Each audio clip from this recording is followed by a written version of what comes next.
welcome back to my channel. It's me, Adriana from Adriana's Paper Crafts. In my last video, I warned you guys that I was going to be creating a video teaching you guys about the small business taxes that you need to worry about. And so here we are.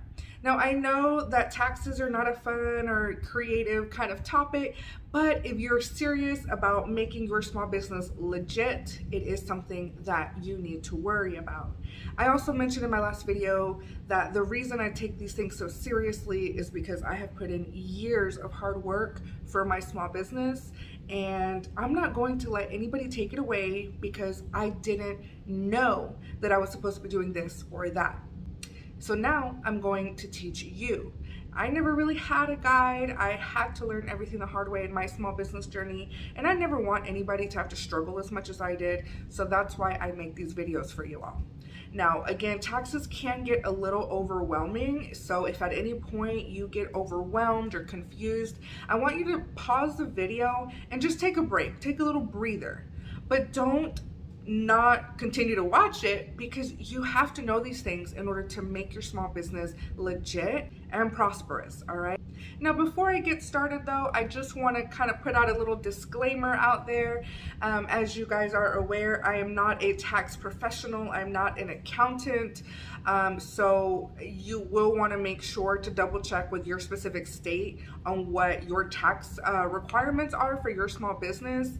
But as I mentioned, I've been working on my small business for years. I've had to do a lot of hard work and research. So the information that I'm sharing with you today is the information that I have gathered. All right. So I'm just trying to do my best to help your small business be its best. Let's go ahead and get started. Yeah. So the four major small business taxes that we'll be discussing today are going to be ones that you may have heard of. The first one being federal income tax. The second one is self-employment tax.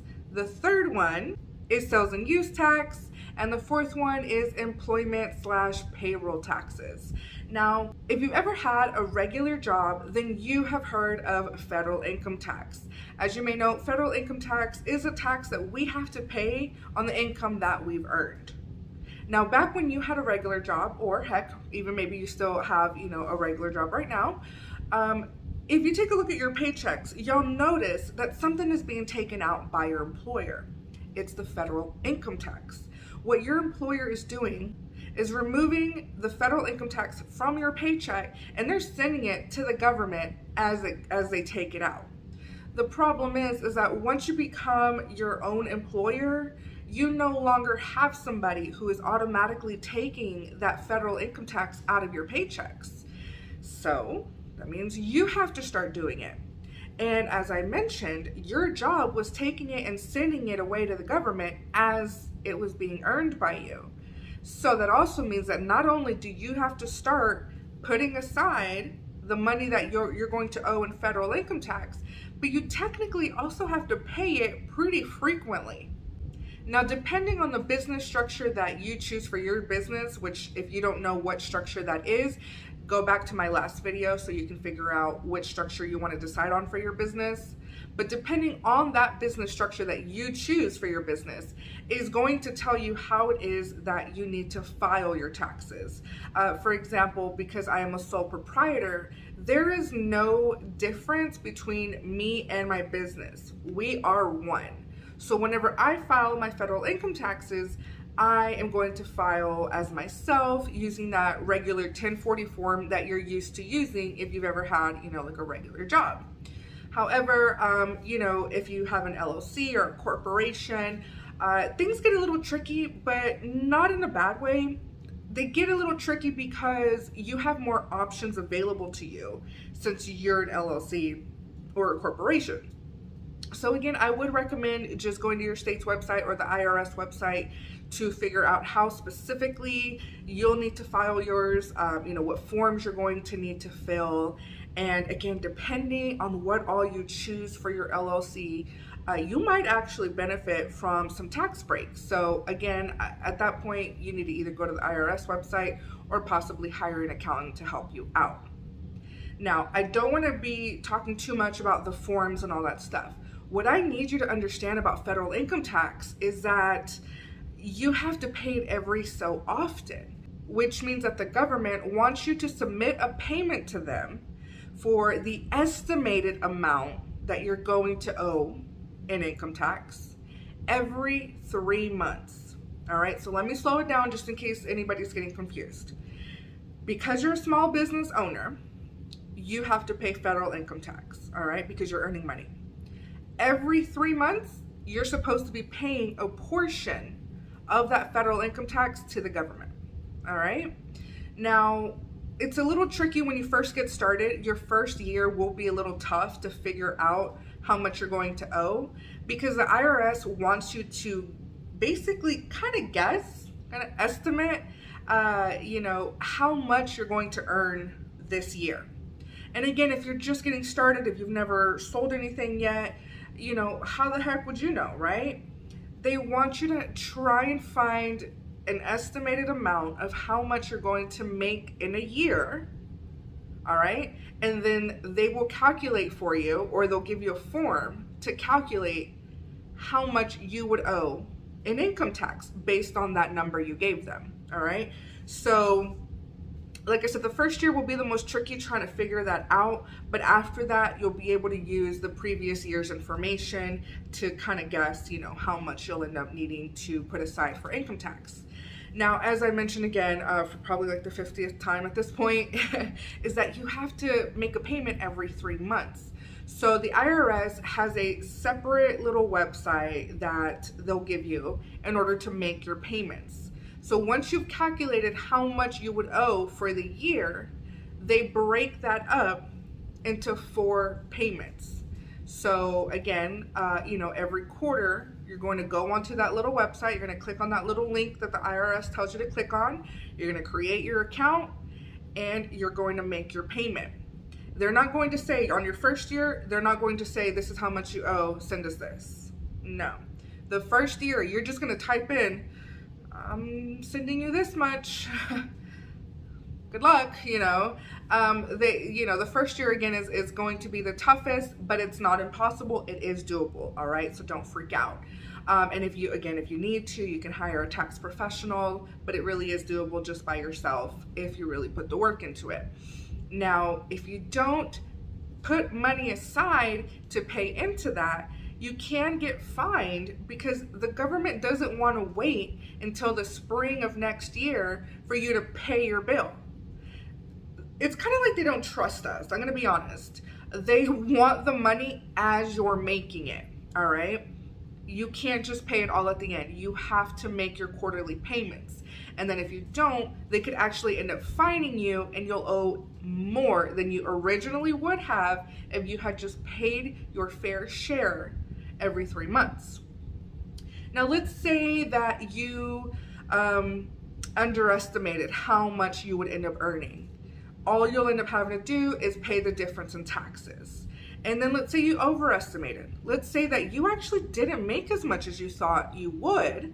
And so you paid more in income tax to the IRS than you actually had to. Well, then what happens is when you complete that annual, 1040 form, they're going to see, ooh, okay, you paid too much, so sorry. They will send you a tax return with the difference that they owe you. All right, so that is tax number 1, federal income tax, very, very important. And it actually leads me into tax number 2, which is self-employment tax. Yes, you heard that right. It costs to be your own boss, right? And I know that sucks because it kind of makes, I don't know about you, but it did make me feel when I found out about that, kind of like I was being punished for being my own boss. And honestly, I don't think we're being punished. It's just that the government is greedy and wants our money. So now, self-employment tax, the reason that's new for you, if you've never had your own business before, is that back when you had that regular job, or if you still have it, again, look at that paycheck again. Besides the federal income tax that they were removing, what else did you notice that they took out? They took out Medicare and Social Security taxes, or commonly known as FICA. All right. Every time I hear FICA, I think of the joke from Friends. I'm obsessed with Friends, always have been. And Rachel, she gets her first paycheck from her first job ever at a coffee shop, and she's like, "Who's FICA?" And why are they taking all my money? And that is the Social Security and Medicare tax. So again, you don't really pay attention to it too much because your employer is taking it out and it's sending it to the government as you earn it. But now that you work for yourself, nobody's taking that out. So you have to do it. And another thing that a lot of people don't know is that your employer is actually covering half of that cost for you, meaning the amount of Social Security and Medicare taxes that are being taken out of your regular job paycheck is actually only half of what you owe. You technically owe double that, but your employer is kind enough to go ahead and cover half of that cost. So when you are self-employed, there is no employer to take care of that other half of the Social Security and Medicare tax that you owe. So you have to do it. No. Before you start freaking out, okay, trust me, I've been there. I need you to understand I have been there and I was all alone when I was in there, okay? The thing with Social Security and the Medicare tax, or like I said, the self-employment tax, is that if your business income fits within a certain bracket, a certain income bracket, basically if you don't make like way too much kind of thing, then you actually qualify for a discount, I'll put it. And they'll give us a 50% discount on the tax. So it's kind of like you are working for somebody else because they're giving you that same discount essentially. For example, again, I'm a sole proprietor. My income for my business does fit within that margin, that little bracket. So the government does give me that discount. And so I only have to pay half of what I would technically owe for FICA. All right. Now, the reason though that this gets a little tricky is that you again are having to calculate for yourself how much you owe in self-employment taxes. As I mentioned with the federal income tax, you're using Form 1040 to file your annual tax return, but remember when I mentioned that they want you to estimate how much you're going to earn in a year? They give you a form for that. They give you a form that's called the 1040 ES. So it's kind of stands for estimate, right? So the 1040 ES is the form that you would use to calculate how much you're going to owe in federal income tax. Now there's another form. It's a form called Schedule SE, and you can remember that because SE stands for self-employment, all right? Now, the Schedule SE form helps you to calculate how much you would owe in self-employment taxes. The thing with the self-employment form is that you then have to use it in combination with the 1040 ES form. And the reason for that is that whenever you're making your payments to the self-employment tax, you're actually combining that fee with your federal income tax fee. So you remember when I mentioned that the way to pay your federal income tax is to click on the link that the IRS gives you, you make an account, and you start making your payments? That's the exact same thing you're doing to pay your self-employment tax, except they're combining it into one big bill. So like I said, you need Schedule SE to figure out how much you'll owe in the self-employment taxes. Whatever number is written on that sheet, you're going to then put that on your 1040 ES sheet. And then again, you'll do all the math on that sheet, and whatever total it says at the bottom you owe, that's what you're going to start paying for on that little link that the IRS gives you. All right. Now again, if you're overwhelmed or anything, just pause, take a break. The only reason that I'm not so confused too much about this is because I've had to look at it again and again and again because I was really confused when I first started. Just know that basically in order to pay your self-employment taxes, you have to find out how much you're going to be paying in your federal income taxes, and then you're paying them together. So those quarterly payments you're making, the money that you're sending to the government every 3 months, that money is including your federal income tax and your self-employment taxes, all right? So as long as you're clicking that little link and you're making a payment every 3 months, you have got your income tax and your self-employment tax taken care of. You're good. They're not going to come after you as long as you did the math somewhat correctly, you know, for the most part, and you'll be good. All right, you won't have to stress about it. Again, if you have any questions about it, if I need to break it down a little bit more, or if you need kind of like a one-on-one or something, I don't know how we'll do that, but we'll figure it out. Just drop a comment down below and I'll help you. All right, for right now, just take a breath. Whew, right? Seriously, have some water, have a snack, have some chocolate, have some cake. I don't know, go outside for a smoke break. All right, we've got 2 more taxes that we need to discuss. The next one is kind of a biggie, so if you think you need a break or something, do it, but do not, all right, do not leave the video and then not finish it. This is very important. We've got to do it. All right, let's keep going. All right, so tax number 3. Now, I mentioned in my last video that I had to get myself a sales and use tax permit. It's basically a seller's permit here in my state of Texas. It allows me to sell stuff and make money from said stuff, but it also requires me to collect sales tax. So tax number 3 is sales and use tax. The way that it's called might be a little different in your state. It may just be called sales tax, but here in Texas, it's called sales and use tax. Now, there are 5 states that don't require you to collect sales tax on the items that you sell. So just double check with your state. But I will say most states that I know that my followers and subscribers are from are states that do require it. So just keep that in mind. Anyways, basically, whenever you go to the store and you buy something, let's say you go to Dollar Tree, pick an item, you would think it's $1, but you head to the register, they add sales tax, and it's now $1.08, right? You are technically supposed to be doing the same thing whenever you sell your items. It doesn't matter if you've never shipped anything out. If you're selling something, all right, if you are selling a product, you are selling a service, you are renting something out, such as an event hall, you rent out those props, you know, for parties, doesn't matter. You're technically still selling. And so you are supposed to not only have a sales permit, but you are supposed to collect sales tax. You're supposed to make your customers pay you sales tax. Now, some of us crafters include the sales tax in the cost of our products. You know, so if you're selling a chip bag for, let's say, $3, most crafters are already including tax in there. However, some are not. And if you have a website, I will say it makes this phase so much easier.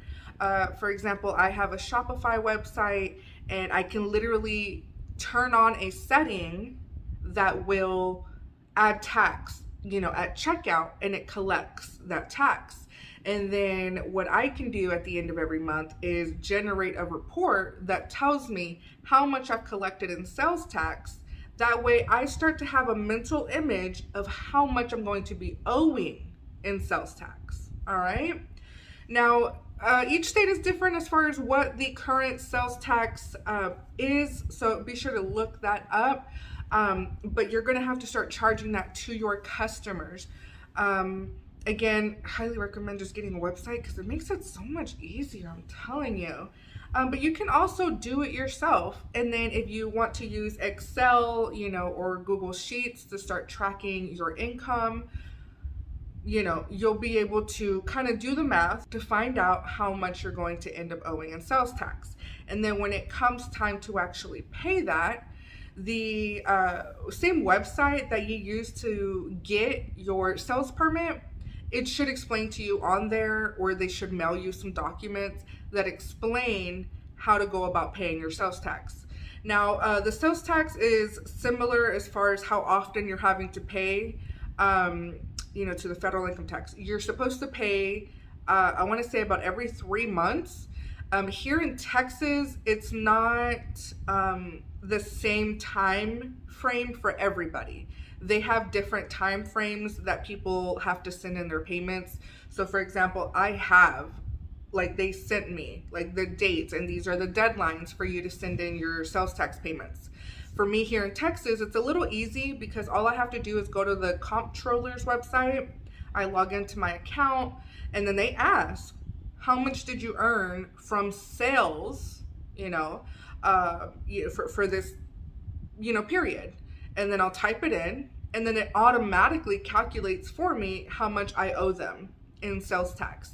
And so then I just put in my credit card information or whatever, and there you go. There's my payment, But the important thing here is that you start to mentally prepare for how much you're going to owe. Because if you're not setting money aside, or if you don't have enough money in your business account to pay for this, what's going to happen is that you're going to tell them, hey, I earned this much, in this little period. And they're going to say, okay, well, now you owe this much in sales tax. And you're going to say, oh my God, I didn't save any money. I spent all my money and now I can't pay you. And guess what they're going to do? They're not only going to fine you, but they're going to revoke your sales permit. And now if they find out that you're selling things without that permit, okay, tickets, fines, possibly jail time, you're not ever going to get another seller's permit again. You're not going to be allowed legally to sell things. So it is incredibly important that not only you have your sales permit, as I mentioned in my last video, but that you pay your sales taxes. Because as I've said it a million times now, if you're working hard for your business and you're serious about this business, why would you ever risk it?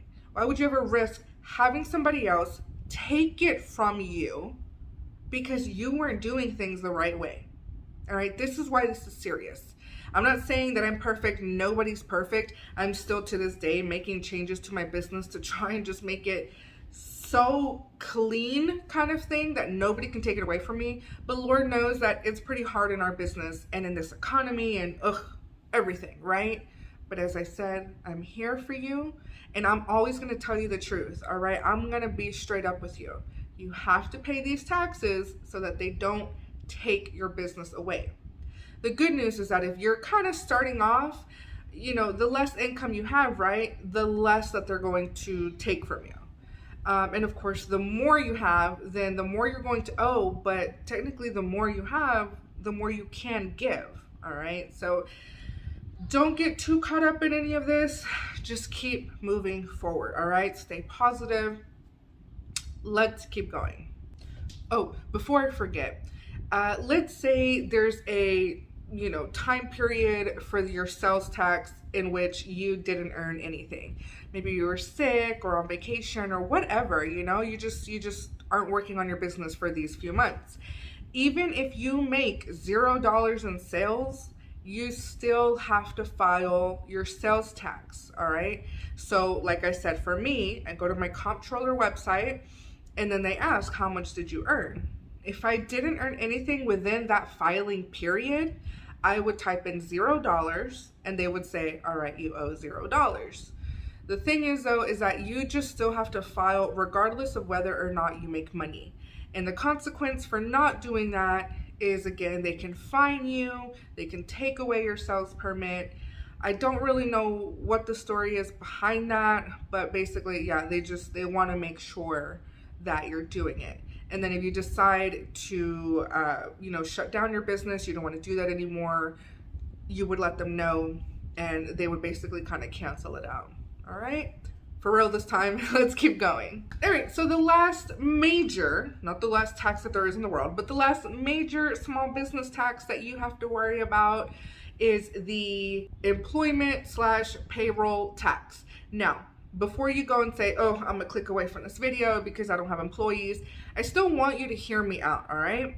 Now, the employment/payroll taxes are the taxes that, those employers you used to have or possibly still currently have, it was their responsibility to take that money out and send it to the government.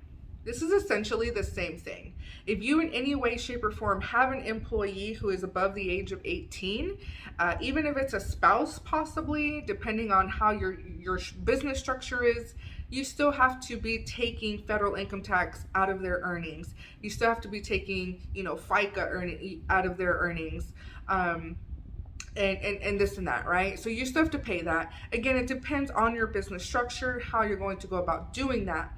But the reason I wanted you to pay attention is, number one, just because you don't have employees right now doesn't mean that your business will expand to the point that you may need to have an employee. Even if it's a relative, doesn't matter. If you are responsible for telling them exactly what to do, kind of their job duties. If you're responsible for setting their work hours, you tell them when and where to be, kind of thing, they're an employee and you have to worry about this. All right. Now, I will say though that if you hire a child who is under the age of 18, such as your child, let's say it's like a mommy son t-shirt company or something, you don't have to take the FICA taxes out, meaning Medicare and Social Security taxes, out of their earnings, but you do still have to take out the federal income tax earnings. All right. So again, just double check with your state to see how it is that they want you to go about doing that. But that's another reason why I wanted you to hold on, so that you would hear that. Because if you have a child, which by the way, you can, my son is 7, and I could technically start paying him, and I would actually get a lot of tax breaks for, hiring a family member, especially one who's under the age of 18. The thing is though, it gets a little tricky because the government does require you to keep the same records that an employer would keep. You've got to basically keep like time cards. What are they doing? What are the hours that they're working? How much are you paying them? Technically, you're supposed to be paying them the minimum wage, which here in Texas is $7.25. It's a whole other can of worms. But anyway, so yeah, it gets a little tricky. And again, you're supposed to withhold the federal income tax. Gets a little tricky, but you do benefit because of the tax breaks. So it's something to look into. And if you can't afford it, I would highly suggest to get a tax consultant or an accountant or something to kind of walk you through the steps and actually do it. I promise you, if I could, with where I'm at in my life right now, I would do it and hire my son so that he could start making his own money. But like I said, it gets a little tricky, and I've just got too many balls in the air right now for me to worry about that. And another reason that I wanted you to hang on to listen to me is that, let's say you don't have an employee. Let's say you instead have hired an independent contractor. It could be, somebody via the internet. It could be an in-person thing. The government is going to want to make sure that they are a legit independent contractor and not your cousin who you're calling them independent contractor, but really you boss them around and they're your employee. And the way that you can, differentiate the two is that, like I said before, the employee, if you're in charge of telling them the how, when, where, you're kind of in charge of their tasks and their hours, you're their boss, they're the employee. If you hired an independent contractor, and even though you told them this is what I would like, if you can't technically instruct them on how to do their job and you can't control their work hours, they're an independent contractor. So you wouldn't have to worry about paying those employment and payroll taxes. All right. So that's how you know the difference between the two. All right. So here's the bottom line. Owning a small business is definitely not for the weak. All right. There's a lot of hoops to jump through. There's a lot to keep up with. But if you're serious about it, if you want to take control of your life and build something that nobody else can take away from you, then it's all worth it.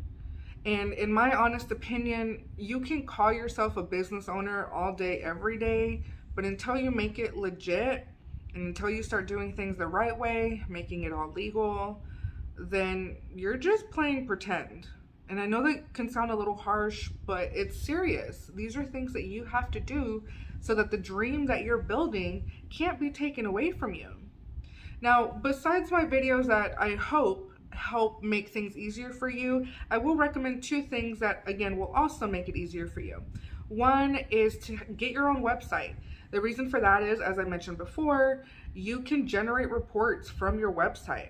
I do recommend Shopify, but it does have a high learning curve. So if you're not really good with that kind of tech, then there are other websites, or hire a tax professional. But the thing is, though, is that you do need to start really keeping track of all your money, the flowings of the in and out of it all, and tracking how much sales tax you're going to owe, as well as your income tax. The second suggestion I have would be to sign up for QuickBooks. I talked about it a little bit in my last video, and honestly, I'm not kidding when I say that it's a godsend.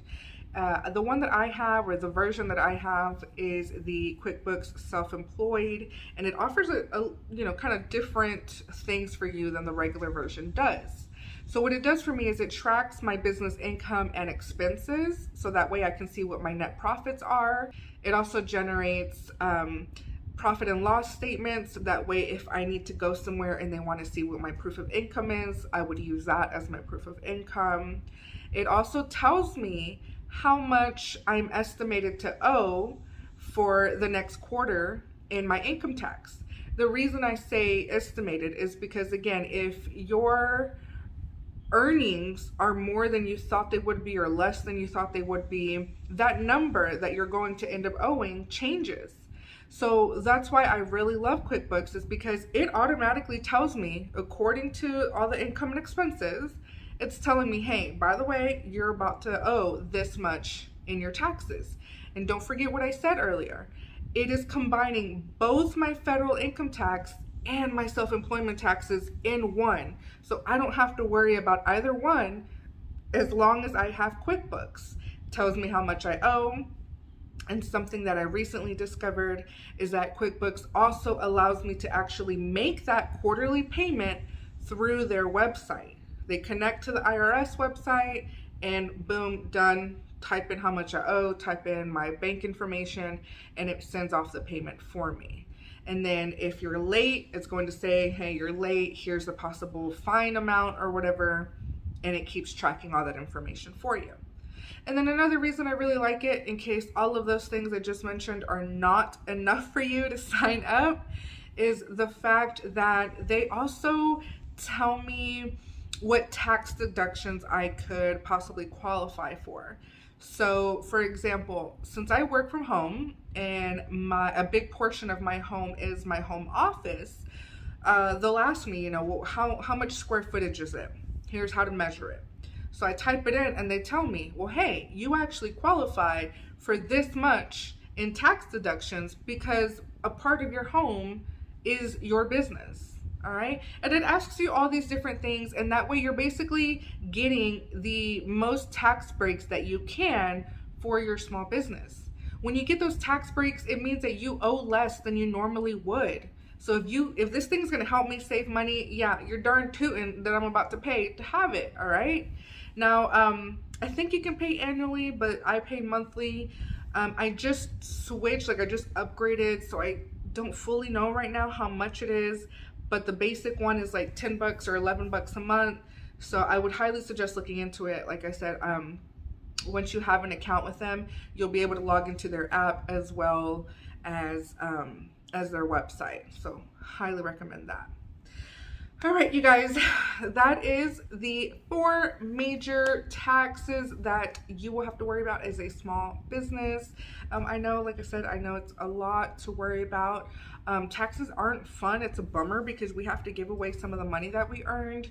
But as I said, I don't think about it negatively anymore, because if it means that everything I worked so hard for is not going to be taken away by Uncle Sam, trust me, I'm gonna do whatever the heck it is that I have to do. All right. Don't forget to double check with your state just to make sure what tax obligations you have, because each state varies. Some are more lax, some are much more rigid. So that's something to keep in mind as well. All right. Hopefully I helped you. If I did, don't forget to like this video, comment that I did help you or whatever, subscribe, and I will see you guys next time. Bye.